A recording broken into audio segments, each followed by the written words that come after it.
Nous ne pouvons parvenir à une réelle foi, celle du cœur, qu'à travers les voies de Dieu. David dut passer par des expériences très douloureuses pour parvenir à une plus haute mesure de foi. Il dut apprendre à se confier en Dieu seul et à crier à lui à travers ses détresses. La foi toute objective ne reste pas longtemps dans les difficultés. Tous ceux qui devinrent des hommes de foi furent des solitaires. Ils eurent à apprendre à être seuls avec Dieu, sans aucune aide ni secours. C'est ainsi que la foi de Dieu devient progressivement et uniquement la nôtre, quand nous acceptons de passer par les chemins et les voies de Dieu. Ainsi l'épreuve, c'est comme un feu qui élimine les scories. C'est un feu purificateur. C'est ainsi que les valeurs de Christ sont formées en nous. Je tourne constamment les yeux vers l'Éternel, car il fera sortir mes pieds du filet. Psaume 25, 15. Et par cette arme qui est la foi, nous devons vivre une vie de séparation. N'aimons point le monde ni les choses qui sont dans le monde.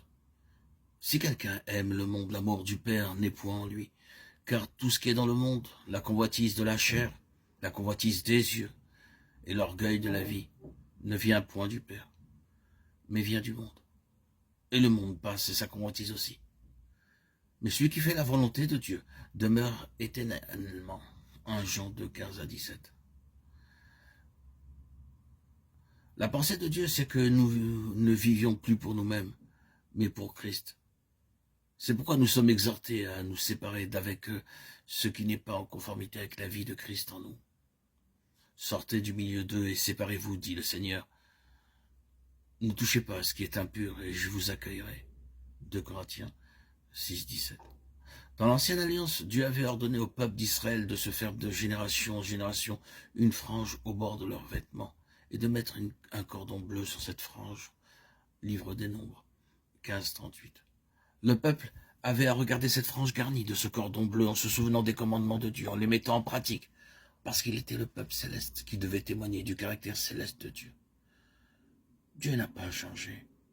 Il est toujours le même et ne supporte ni le compromis, ni le mélange. Aussi nous exhorte-t-il, ne vous conformez pas au siècle présent, Romains 12, 2. Nous savons que nous sommes de Dieu et que le monde entier est sous la puissance du malin, 1 Jean 5, 19. Si nous nous conformons au monde, nous serons vaincus. Nous ne devons pas ressembler aux gens de ce monde. Cependant, beaucoup de croyants font comme le monde, et cela dans bien des domaines de leur vie. Mode, habillement, loisirs, langage. De tels croyants ne peuvent avoir part à l'héritage des saints dans la lumière. Aujourd'hui, l'Église, dans une très large proportion, utilise les méthodes du monde. Et nous avons là l'explication de son déclin spirituel et de son état tel qu'il nous est montré dans le message de l'Église de la Odyssée. Si nous voulons parvenir au trône, il nous faut être entièrement à Christ en vivant pour lui. La déclaration du Seigneur est claire. Je leur ai donné ta parole et le monde les a haïs, parce qu'ils ne sont pas du monde, comme moi je ne suis pas du monde. Jean 17, 14. Ne vous conformez donc point au monde,